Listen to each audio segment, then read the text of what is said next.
4월 25일 목요일입니다. 신명기 33장 1절로 17절입니다. 하나님의 사람 모세가 죽기 전에 이스라엘 자손을 위하여 축복함이 이러하니라.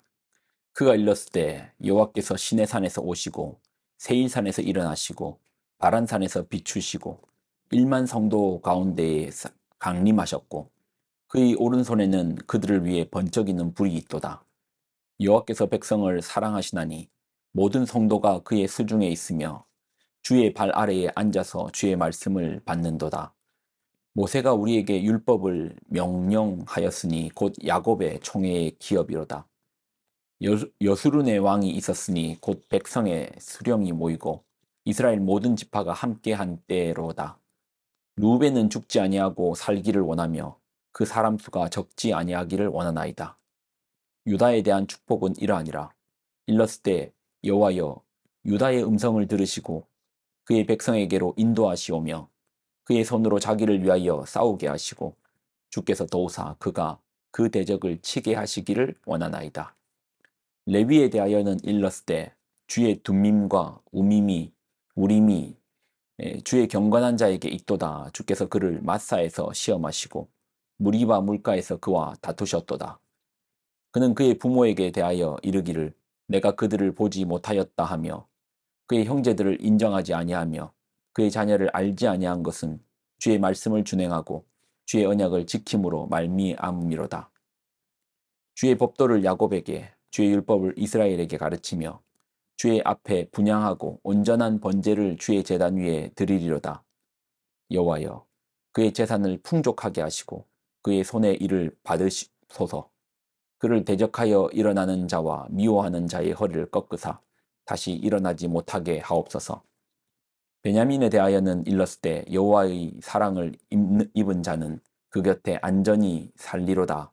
여호와께서 그를 날이 마치도록 보호하시고 그를 자기 어깨 사이에 있게 하시리로다. 요셉에 대하여는 일렀을 때 원하건대 그 땅이 여호와께 복을 받아 하늘의 보물인 이슬과 땅 아래에 저장한 물과 태양이 결실하게 하는 선물과 태음이 자라게 하는 선물과 옛산의 좋은 산물과 영원한 작은 언덕의 선물과 땅의 선물과 거기 충만한 것과 가시떨기 나무 가운데에 계시던 이의 은혜로 말미암아 복이 요셉의 머리에 그의 형제 중 구별한 자의 정수리에 임할지로다.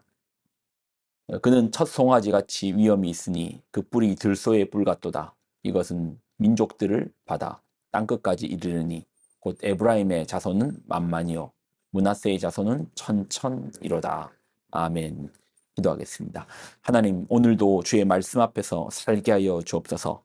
말씀으로 나아가는 모든 길 속에 생명으로 나아가는 그런 비밀의 문이 있사오니 오늘 우리로 그 생명을 누리게 하여 주옵소서.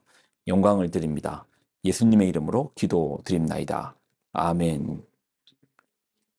모세의 축복입니다. 모세의 축복이 나왔다는 말은 이제 모세의 마지막이 다 되었다라는 것이죠. 어릴 때 갈대 상자에 들어가 바로의 딸에게 발견되어 이집트의 왕자로 살아왔습니다. 그렇게 40년, 40이란 나이에 돌멩이를 들었습니다. 민족을 구하고자 돌멩이를 들었지만 결국 그는 살인자, 도망자가 되었습니다. 그리고 광야에서의 40년, 그 40년 동안 철저하게 낮아지고 존재감은 사라지고 무명의 이름이 되었습니다. 아무도 그가 누구인지를 모릅니다.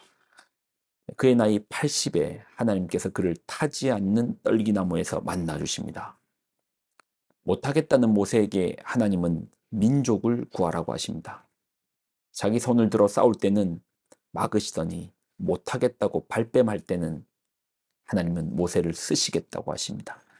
하나님께서 사람을 사용하시는 방법은 우리의 것과 다릅니다. 왕자로 40년 그 시기에 쓰기 얼마나 좋습니까? 젊죠, 힘이 있죠, 능력도 있죠. 그러나 하나님은 그때 사용하시지 않고 광야의 40년 힘도 없고 능력도 없고 권력도 다 사라져버린 그때에 쓰시겠다고 합니다. 왜요? 하나님의 쓰심은 결국 모세를 드러내고자 하심이 아닙니다. 하나님께서 모세를 사용하심은 결국 모세라는 인물을 사람들 앞에 내보이기 위함이 아닙니다. 결국 하나님을 드러내고자 우리의 참된 구원자가 되시고 우리가 바라보아야 할 영원한 믿음의 구주가 되시는 하나님을 바라보게 하기 위함인 것이죠. 그리고 모세가 그 젊음의 나이에 혈기의 나이에 그가 힘이 있다고 하는 나이에 쓰임을 받았다면 아마도 이스라엘과의 이 40년의 광야 생활 가운데 모세는 금방 때리쳐 했을 겁니다. 내가 능력이 없냐, 힘이 없냐, 내가 뭐가 부족하냐, 내가 뭐 너희들 때문에 이런 고생을 하냐, 때리치자. 성숙의 과정이 필요한 것이죠. 이 40년이라는 철저하게 낮아지는 시기를 통해서 모세는 익어가는 시기, 성숙해지는 시기, 그렇게 충분히 하나님 앞에 쓰임을 받고 성숙해진 그가 축복합니다. 이스라엘 백성들을 축복하는데요. 지파별로 축복을 하는데 다 볼 수는 없고 레위 지파만 좀 보면요. 자, 8절로 11절입니다. 레위에 대하여는 일렀을 때 주의 둠밈과 우림이 주의 경건한 자에게 있도다. 주께서 그를 마사에서 시험하시고 무리바 물가에서 그와 다투셨도다. 그는 그의 부모에 대하여 이르기를 내가 그들을 보지 못하였다 하며 그의 형제들을 인정하지 아니하며 그의 자녀를 알지 아니한 것은 주의 말씀을 준행하고 주의 언약을 지킴으로 말미암음이로다. 주의 법도를 야곱에게 주의 율법을 이스라엘에게 가르치며 주 앞에 분향하고 온전한 번제를 주의 제단 위에 드리려다. 여호와여 그의 제단을 풍족하게 하시고 그의 손의 일을 받으소서. 그를 대적하여 일어나는 자와 미워하는 자의 허리를 꺾으사 다시 일어나지 못하게 하옵소서. 레위 족속은 성전을 섬기고 제사를 주관하는 족속입니다.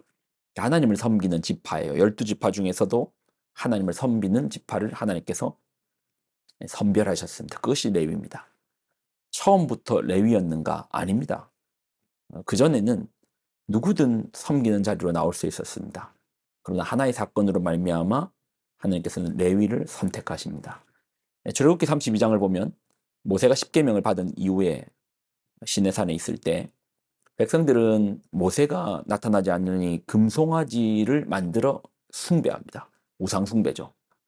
지도자가 없으니 금세 예배가 무너지는 거예요. 하나님의 언약이 무너지는 것입니다. 뒤늦게 이 상황을 안 모세가 하나님의 분노를 이렇게 표출합니다. 32장 26절로 29절. 이에 모세가 진문에 서서 이르되 누구든지 여호와의 편에 있는 자는 내게로 나오라 하매 레위 자손이 다 모여 그에게로 가는지라. 이때 레위가 모세의 편에 서는 거예요. 하나님 편에 서는 것입니다. 27절. 모세가 그들에게 이르되 이스라엘의 하나님 여호와께서 이렇게 말씀하시기를 너희는 각각 허리에 칼을 차고 진 이문에서 저 문까지 왕래하여 각 사람이 그 형제를, 각 사람이 자기의 친구를, 각 사람이 자기의 이웃을 죽이라 하셨으니 레위 자손이 모세의 말대로 행함에 이 일에 백성 중에 3,000명가량이 죽임을 당하니라. 모세가 이르되 각 사람이 자기의 아들과 자기 형제를 쳤으니 오늘 여호와께 헌신하게 되었느니라. 그가 오늘 너희에게 복을 내리시리라. 이때부터 레위가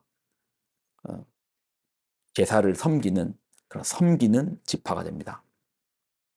하나님 편에 있는 자로 나오라 하며 레위가 나왔고 레위는 칼을 들어 형제를 친구를 죽입니다.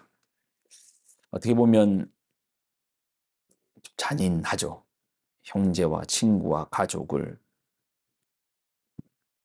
따지지 않고 말씀 앞에서 칼날같이 휘둡니다. 그 후에 레위가 이 순종 앞에서 레위가 하나님께 선택받게 되는 것이죠. 오늘 모세의 축복에 보면 그가 그의 부모에 대하여 이르기를 내가 그들을 보지 못하였다. 그 형제들을 인정하지 아니하며 그의 자녀를 알지 아니한 것은 주의 말씀을 준행하고 주의 언약을 지킴으로 말미암음이라. 지금 그런 일이 있겠습니까? 칼을 들어서 형제를, 친구를, 가족을. 하나님의 말씀은 정확해야 됩니다. 이것이 가족이라고 해서 휘거나 인정이 있는 친구 관계라고 해서 말씀이 바로 서야 되는데 무너지거나 왜곡되거나 그래서는 안 되죠. 1점과 1액이 변함이 없어야 됩니다. 그러니 특별히 레위 지파, 주의 일을 섬기는 자들, 이것이 뭐 목회자일 수도 있고, 또 여러분도 이제 섬김에 여러 섬김의 자리가 있을 것인데, 그때는 정에 얽매여 일을 행함이 아니고, 우리 인간적인 정보다도 하나님의 말씀을 따름을, 말씀을 전함을, 말씀을 가르침을 더 정확하게 지키고 행해야 되겠죠. 결국 백성들을 제대로 가르치라라는 목적에서 정에 의해서 휘지 않고 말씀이라는 분명한 기준 속에서 정확하게 전해라라는 의미에서 레위를 하나님 부르셨네요. 레위에게는 그렇게 행하라라고 말씀하십니다. 이 땅에 있는 많은 목회자들, 또 이 땅에 있는 많은 주의 말씀을 선포하고 가르치는 자들은 이를 따라야 될 것입니다. 왜요? 하나님의 말씀은 왜곡되어서는 안 됩니다. 1점과 1액도 정확하게 믿음으로 선포되어야 합니다. 기도하겠습니다. 오늘도 하나님의 말씀 앞에 서게 됩니다.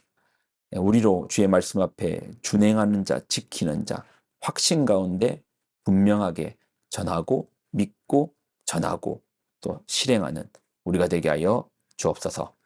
영광을 드립니다. 예수님의 이름으로 기도드립나이다. 아멘.